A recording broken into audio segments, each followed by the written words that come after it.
You here today with Bree, and today I'm here with Monica. Monica, who's also known as my mother, and today we're gonna be facing it. Now, first thing first, when we start, I just want to touch bases and let you guys know that Monica is one of many rape victims, and today we're gonna be talking about her story, and we're gonna get a little bit into the incident of what took place. And before we do, I just want to give y'all this definition. Comes from, internet. So it says rape is an unlawful sexual activity and usually sexual intercourse carried out forcefully or under the threat or injury against the will or with a person beneath a certain age or incapable of valid consent. So you ready? Yeah. All right. So the first thing first I like to ask is what year and age were you when the incident took place? I was 17 and it took place So 1990. that the people can understand what happened. If you don't mind giving us a brief story, if you're comfortable to just allow people to understand what happened and I was what took place. introduced to this guy by someone that I didn't really know, and I don't think she knew really too much about his background. But we went on a date. Everything was cool on the first date. Then the second date we went on, he wanted to have sex, and I was like, no, I didn't want to have sex. So he was like, okay, let's go eat. We went and got something to eat. So as we riding, I'm thinking he taking me back home, but we end up going on a back road, and I asked him where he was taking me, and he was like, we're going to someone's house. But actually, it wasn't no one house. It was a back road somewhere, and I asked him what he was doing, and he was like, no, he wanted to have sex with me, and I was like, no. But I don't know if you want to give graphic You details or can you can go whatever. into details. I But want you to be honest and open as you can be. okay, so he wanted me to give him sex. I kept telling him no. I'm ready to go home. He was like no. So he hit me upside my head with his fist, and he took the car seat, leaned the car seat back. He proceeded to try to pull my pants down, and I was kicking and fighting and screaming. So as I'm kicking and fighting, I managed to turn to my left, which he was on the driver's side, and I kicked him. I got the car, tried to start running. He ran, he caught up with me, and he was like, if I didn't comply with him, that he would kill my grandmother, which I was living with at the time, and my mom and dad. He walked me back to the car and he raped me. I went back to my grandmother's house. And before I got in the car, he was like, remember, if you tell anyone that I'm going to kill you, your family, and I'm not planning. So I was like, well, I'm not going to tell anyone. I'm not going to tell anyone. Just let me out. Just let me out. So as I'm getting out, he grabbed my arm again. He was like, bitch, if you think I'm playing, I will kill you. So I got in the car. I was crying. I tried to fix my face before I went to my grandmother's house. Tried to fix my face up. But I was shaking so bad, and I went straight in the bathroom, ran bath water, trying to just wash away everything what he did to me. So my grandmother came in there. She heard me crying. She was like, "What's wrong?" And I was like, I was scared to tell her. Didn't even have a chance to get in the tub, shower, nothing. I was like, I'm scared to tell you. She was like, no, what happened? I was like, well, he said if I tell that he would kill my family and me. So my grandmother called my mom and dad, and we went straight to the hospital, and they did a rape kit on me. I'm sorry, it took me a little minute because I heard the story and I'm just rehearing the story, so it's a little emotional for me to take in.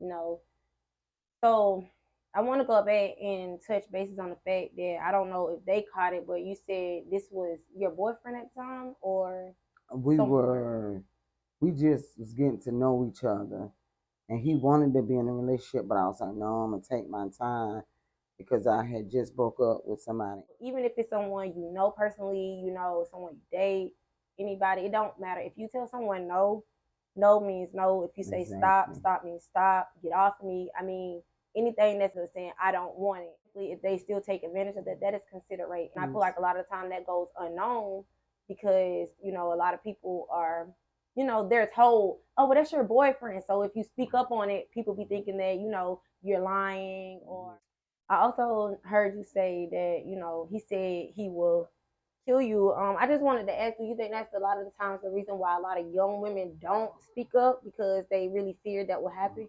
Yeah, because I really thought that that's what he was very serious about, killing me and my family. Because, like I said, I was only 17, so I was really scared. But I knew at the time I had to tell somebody because it was bothering me deep inside, and I know I wasn't gonna be able to cope with that by myself at a young age. It was hard for me to deal with because right before that, I had just had a miscarriage. So that's two things I'm dealing with: a miscarriage I just had and rape. I'm sorry, Juan. You just very You strong. know, You strong. yeah, it took a minute for me to deal with, just like 5 years ago, for me to really get over and accept the fact that he was never charged with my rape. And that's why I was gonna ask you. I wanted to know, how do you feel about like justice being unserved when it came to him? I feel like it was unfair to me because me not knowing until we found out with the police investigation thing that he had done raped other women as well, but because they were scared, they didn't testify, they didn't stick to it, they didn't come in. Some didn't report it, other people reported for them. They felt like, I guess, I was doing the same thing, lying about him raping me. But my dad, my mom was like, "Oh, we're going to do this. We're going to court." But because other women didn't testify, that's why they looked at me and like, "Okay, well, we just not going to charge him." And it hurt a lot. It hurt. And over the years, I try not to think about it. But just 5 years ago, I just really got over it and prayed to try to let it go, because there is a God above, and everything happens is gonna happen for a reason. And that's how I just looked at it. But hopefully justice be served to for other women. But it was just, this is a case that happened for me because the laws back then are different from the laws now. And have you ever came in contact with him anytime after the whole incident took place? Yes, after the rape, it was probably like a year and a half later. He saw me in the grocery store. He had the nerve to walk straight up to me and speak to me like he never raped me, he never beat me or anything. So I was like, is he really this bold, this crazy? Do you think it's more of like an illness, or he just don't care, like he's just evil? I think it's just a illness that he has. I guess it's a sexual desire for him, and like he has control, and he try to put fear in you. I mean, it scared me a little bit, but I really wasn't as scared as the first time that it happened, because I guess I was in public place and people were around. But he did try to conversate, and I just walked away, and he was calling my name, and he didn't say, "I apologize, I'm sorry for what I did, I know I was wrong." He was really trying to hold a real conversation with me, like he didn't know that he raped me. That's crazy. That's beyond crazy. Again, you told me that someone basically hooked you and the guy up, and I Hmm. just wanted to touch bases with that. That person that hooked you guys up, do you still communicate with them to this day, or Yes. you do?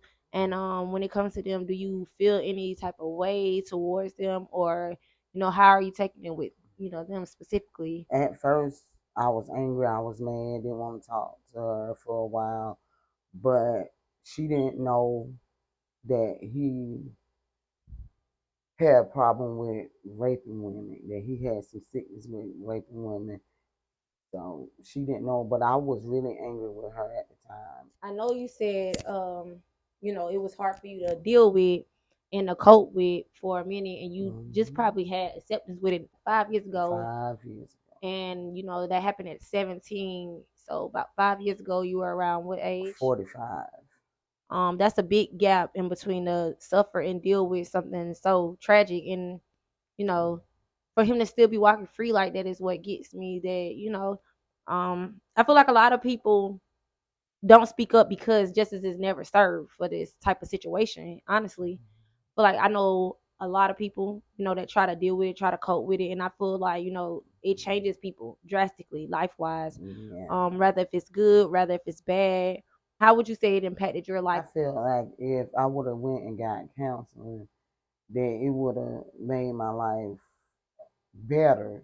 But because I tried to deal with it on my own, didn't want to go to counseling because I feel like that I didn't want counselors in my business. I didn't want to have to talk about that situation again at the time what had happened to me. So I try to cope with it on my own. But really, now it made me angry. It made me do some things that I regret. It made me like so overprotective of my children, my girls, because I only have two girls, and then my oldest granddaughter. It made me be overprotected because I'm constantly calling. I know that they're adults, but I'm constantly calling them. When I don't get an answer, I panic so fast because of what had happened to me. Like I say, I'm over it, but it just made me be more protective over my kids, my grandkids, and myself. I just want to tell, the audience that I before doing this interview, I reached out to Monica and I asked her, how comfortable she was with talking about her being a rape victim. She's not lying. I asked her that question, and the first thing she asked me was, "Is everything okay? Is anything wrong with me? Did something happen to me?" And the fact that I see that it still have that impact on her it's heartbreaking because who wants to live almost like still in fear or thinking that it's gonna trigger your kids or Yeah. and it's a lot of predators out there. And I also wanted to say that, like I said, women are not just those who encounter this. I know that we are more so projected as the main people, but men also go through this as well. And I know a lot of men have went through it as a child. They seen it as more so oh yeah, older lady took my virginity, or stuff like that, because the way the world and the system is set up, that's how they put it out there, but in reality that's considered rape as well. And I'm speaking from experience for myself. Like, I'm getting kind of emotional now, but I'm trying to stay strong. It's just because I know that it's still going on out here. And the first things people like to say, oh, she shouldn't have been wearing this, or she fast. She should. It does not matter. Rape is rape. No is Yes. no. It don't have nothing to do with what kind of clothes you wearing. It has nothing to do with the way that you dance. Nobody should ever experience that. To just to feel entitled to take advantage of Yes. someone body, and that takes away a lot of people's dignity. Yeah. It's real sickening to me that people allow the behavior, because I know a lot of people sit around these people, or if you go to certain Yeah. individuals, they just, like I say, it goes unnoticed. It don't get justified, and I feel And like it justice should doesn't. be served for those that are committing these type of incidents. I'm lost for words. This is a real deep topic and conversation, so sometimes it's hard to just allow it to flow properly because I get stuck in my own Yeah. head. Like I said, hearing it from my mother, it's hard. I just don't want nobody not to feel comfortable enough to speak out on what they've been through, and to have Mm-hmm. Monica here to talk about all the things she witnessed and went Mm-hmm. through, as a victim. I really appreciate you for even being able to speak up on it. Do you want to let them know anything specifically Yeah. about your situation, your encounter? You know, Yeah.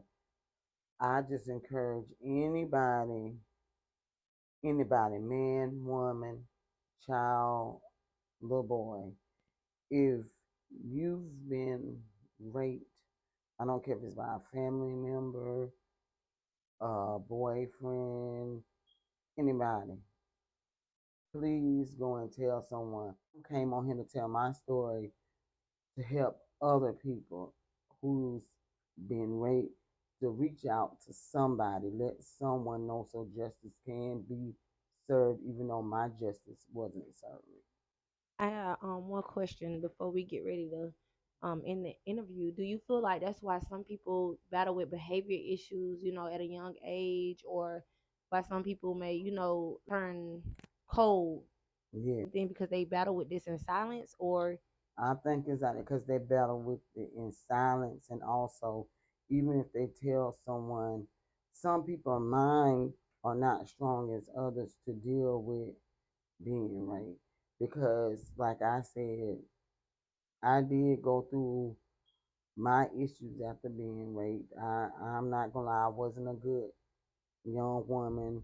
I did things that I wish I never done. But being raped did change my attitude, the way I walked. I was just like, I'm going to be trying to say, I was just out of the world. I was in my head like, F it. This happened to me. I don't care. I'm gonna be the way that I am. This already happened. What else as bad as this can happen to me? And that's how I was feeling. But as I got older, I had to realize I can't live my life like that because when I do have kids, I don't want my kids to go through it. So I had to straighten myself up and prepare for my family. That way, if I did have girls, that I can let them know the right way to live, what to look out for, and what not to do, things like that. it starts young sometimes, and I feel like even no matter what age you at, are always be protective of yourself at all times. Always keep your third eye open because it's a lot of wicked people. I really would like to make sure that a lot of people are able to come forward with their stories, be able to vent, talk about it, because I know it's a lot of, like I said, unresolved issues within a lot of individuals because it's just go unnoticed. Everybody Mm-hmm. brushes it off and go day to day like it's not a thing, like it's not a problem when it is.